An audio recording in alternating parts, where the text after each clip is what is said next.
Guys welcome back to my channel. நான் உங்கள் Tamil student. So நம்ம இந்த வீடியோவில் என்ன பார்க்க போகிறோம்னு கேட்டிங்கன்னா, ஒரு இசக்காய் அனிமி ப்ரோட்டகனிஸ்ட்லாம் இருக்காங்களே, அதில் பர்ஃபெக்ட் அண்டர்போ இசக்காய் ப்ரோட்டகனிஸ்ட் யாருன்னு கேட்டிங்கன்னா, ரீசீரோ அனிமியில் இருக்கிற சுபாருன்ற ஒரு கேரக்டர் தான் நான் சொல்லுவேன்.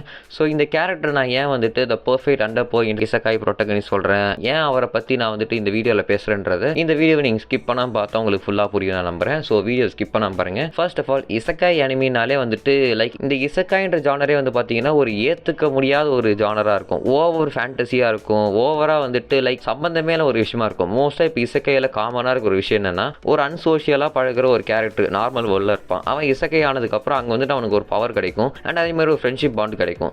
அதை வச்சு அவன் வந்துட்டு ஒரு கோலை ரீச் பண்ணுவான். அதுக்கு நடுவில் வந்துட்டு ஓவர் போடான ஒரு கேரக்டர்ஸ்லாம் வில்லன்ஸாக வருவாங்க, அவங்க கூட ஃபைட் பண்ணுவான். இதுதான் மோஸ்ட்டாக எல்லா இசக்கையிலுமே இருக்குது. லைக் நான் வந்துட்டு இசக்காய் அனிமினாலே வந்துட்டு ஒரு போரிங் அப்படி சொல்லலை. லைக் முஷகோட்டன் சைஸ் ஸ்லைம் மாதிரியான அனிமிலாம் எல்லாமே வந்துட்டு எனக்குமே பிடிக்கும். பட் ஒரு சில இசக்காய் அனிமிஸ்லாம் வந்து பார்த்தீங்கன்னா எதுக்கடா இது எடுத்தாங்கன்ற மாதிரிலாம் தோணும். Like reincarnate as a sword, reincarnate as a vending machine. So இந்த மாதிரி லாஜிக்கே எல்லாம் ஒரு எடுக்கிற இசக்காய் அனிமிலாம் வந்துட்டு கொஞ்சம் வந்துட்டு இசக்காய் அனிமி மேலே வந்துட்டு எனக்கு வந்துட்டு ஒரு ஹேட்ரட்டை பழகிருச்சு. எப்படின்னா எதுக்கடா இசக்காயெல்லாம் ஒரு லாஜிக்கே இல்லாமல் இருக்குது, ஏன் தான் ஒரு சம்மந்தமே இல்லாமல் இருக்கிறாங்க. பிகாஸ் வந்து பார்த்தீங்கன்னா இந்த ஸ்வாடு வெண்டிங் மிஷின்லாம் ரீஇன்கார்னேட்டாக ஆகிறாங்களே, அதெல்லாம் ஒரு லாஜிக் இருக்கா? அதுவும் இல்லாமல் வெண்டிங் மிஷினாக ரீஇன்கார்னேட் அதில் வந்து ஒரு நார்மலாக ஒரு ஹியூமனை வந்துட்டு லவ் பண்ணுறாரு. ஸோ இந்த மாதிரிலாம் இருக்கும்போது இசக்காய் வந்துட்டு ஒரு லாஜிக்கே இல்லாமல் மண்டை குழம்புற மாதிரி வந்து ஒரு ஜானராக இருக்கும்.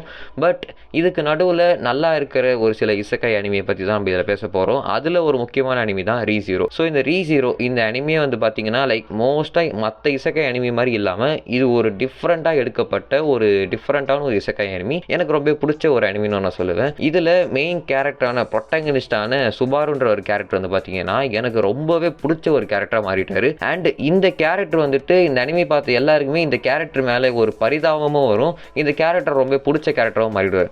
ஏன் சொல்கிறேன்னா, இந்த சுபாருன்ற ஒரு கேரக்டர் வந்து பார்த்தீங்கன்னா இவருமே இசக்காய் ஆகும்போது இசக்காய் ஆகிற அந்த டைமில் வந்து பார்த்தீங்கன்னா நம்மளும் வந்துட்டு இசக்காய் ஆக போகிறோம், நம்மளுக்கும் பவர் கிடைக்கும், நம்ம வந்துட்டு நல்ல ஒரு ஃபேண்டசியான உலகத்தில் போய் வாழ போகிறோம் அப்படின்ற மாதிரி ஒரு ஜாலியாக வருவார். அண்ட் அதே மாதிரி ஒரு மேஜிக்கல் வேர்ல்டில் வந்து பார்த்தீங்கன்னா ஒரு இசக்காய் ஆயிடுவார். இசக்காய் ஆனதுக்கப்புறம் ரொம்ப ஜாலியாக இருப்பார். நம்ம வந்துட்டோம், நம்மளுக்கு என்ன பவர் இருக்குது அப்படின்லாம் நினச்சி அதை நினச்சி ரொம்ப ஒரு சந்தோஷமாக இருப்பார். பட் அந்த டைமில் தான் தெரியும் அவருக்கு வந்துட்டு எந்த வித மேஜிக் பவரும் இல்லை, எதுவுமே கிடையாது. அண்ட் இவர் வந்துக்கிற இசக்காய் வேர்ல்டுமே வந்து பார்த்தீங்கன்னா ஒரு டிஃப்ரெண்ட்டான ஒரு வேர்ல்டு. ஸோ அவருக்கு வந்துட்டு இந்த வேர்ல்டில் ஒரு சந்தோஷமான ஒரு லைஃப் இருக்குமான்னு கேட்டால் கண்டிப்பாக கிடையாது. ஒரு ஃபுல்லாக ஒருத்தர் ட்ராஜிக் இருக்குமான்னு கேட்டிங்கன்னா இந்த கேரக்டருக்கு இருக்குன்னு நான் சொல்லுவேன். ஸோ இந்த கேரக்டர் வந்து பார்த்தீங்கன்னா இந்த வேர்ல்டுக்கு இசக்காய் ஆனதுக்கப்புறம் லைக் இவர் லைஃப் எக்ஸ்பீரியன்ஸை வந்து பார்த்தீங்கன்னா ஃபுல்லாகவே ஒரு ட்ராஜிக்காக தான் இருக்கும்.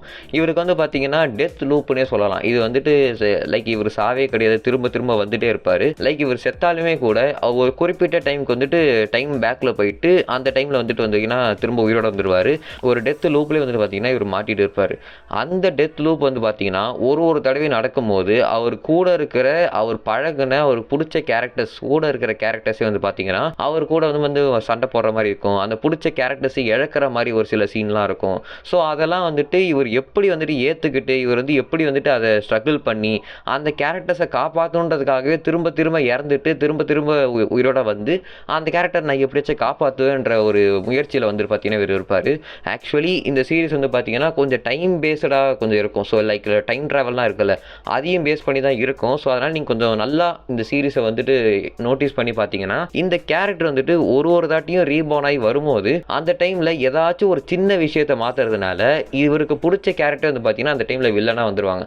லைக் சொல்லுவாங்களே, இப்போ ஒரு டைம் ட்ராவல் வந்துட்டு ஒரு சேரை வந்து நோக்கி வச்சாலே எல்லாமே மாறிடுவாங்களே, அந்த மாதிரி தான் இந்த அனிமிலுமே இவர் சின்னதாக ஏதாச்சும் ஒரு தப்பு பண்ணி சின்னதாக ஒரு லைக் அவர் தெரிஞ்சு பண்ணிருக்க மாட்டார், தெரியாமல் ஒரு விஷயத்த பண்ணியிருந்தா கூட அவர் பிடிச்ச கேரக்டர் வந்துட்டு அவருக்கு அவங்க கையாலே சாவர நிலைமை கூட வந்துடும். ஸோ அப்படிப்பட்ட ஒரு கஷ்டத்தை எல்லாத்தையுமே அனுபவிச்சு தான் இவர் வந்து வந்திருப்பார். லைக் இப்போ மற்ற அனிமியில் இருக்கிற மாதிரி இவருக்கு வந்துட்டு ஒரு நல்ல ஃப்ரெண்ட்ஷிப் பாண்ட் கிடைச்சி ஒரு நார்மலாக பவர் கிடைச்சி மற்ற இசக்கை அனிமி மாதிரி போகாமல் இவருக்கு பவருமே இருக்காது, ஒரு டெத் லூப்லேயுமே மாட்டிட்டு இருப்பார். இறந்தா திரும்ப திரும்ப வந்துட்டே இருக்கணும், அதே மாதிரி அவர் பிடிச்ச கேரக்டர்லாம் காப்பாற்றிட்டே இருக்கணும். ஸோ அதை காப்பாற்றுறதுக்காக இவர் எந்த பீக்குக்கு வேணாலும் போகிறதுக்கு வந்துட்டு ரெடியாக இருப்பார். ஏன்னா அவர் பிடிச்ச கேரக்டர் இழக்கவும் கூடாதுன்னு பிளான் பண்ணுவார். அண்ட் அதே மாதிரி அந்த டெத் லூப்பில் எப்படிலாம் ஒருத்தரை காப்பாற்றுறது, எப்படிலாம் ஒருத்தர் வந்து மாற்றுறது அப்படின்ற மாதிரி பல முயற்சிகள் வந்து பண்ணுவார். So finally what I'm saying is the perfect அண்டர்போர் இசக்காய் ப்ரொட்டகனிஸ்ட் என்ன கேட்டால் சுபாருன்ற ஒரு கேரக்டர் தான் சொல்லுவேன். லைக் இவர் வந்துட்டு இசக்காய் ஆனதுலேருந்து இவர் ஹாப்பியாக இருந்த தருணங்கள் விட இவர் ட்ராஜிக் அனுபவிச்சது, கஷ்டம் அனுபவிச்சது தான் வந்து பார்த்தீங்கன்னா எக்கச்சக்கமாக இருக்கும். இது எல்லாத்தையுமே தலைவர் வந்துட்டு ரொம்பவே ஓவர் கம் பண்ணி எப்படி வந்துட்டு அவர் ஓவர் கம் பண்ணி வேற லெவலில் வந்துட்டு அந்த அந்த டெத் லூப்பையுமே பர்ஃபெக்டாக யூஸ் பண்ணி எல்லாரையும் எப்படி காப்பாற்றுறாரு அண்ட் அவர் பிடிச்ச கேரக்டர்லாம் எப்படி சாக விடாமல் காப்பாற்றுறாருன்றதான் இந்த ஸ்டோரியில் சூப்பரான ஒரு விஷயமே. ஸோ தி பெஸ்ட் அண்டர் போர் இசக்காய் ப்ரொட்டகனிஸ்ட்னா சுபாருன்னு தான் சொல்லுவேன்.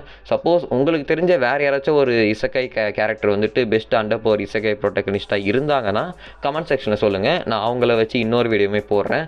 ஸோ உங்களுக்கு இந்த ரீசர் அனிமியை பற்றி என்ன தோணுது, உங்களுக்கு பிடிச்ச அனிமியா இது அண்ட் இந்த சுபாரு கேரக்டர் பற்றி உங்களுக்கு என்ன தோணுதுன்றது கமெண்ட் செக்ஷனில் சொல்லுங்கள். ஸோ இந்த வீடியோ பிடிச்சிருந்தா லைக் பண்ணுங்கள், ஷேர் பண்ணுங்கள், சப்ஸ்கிரைப் பண்ணுங்கள், பக்கத்தில் இருக்க பெல் ஐக்கனை ப்ரெஸ் பண்ணுங்கள். டாடா பாய்.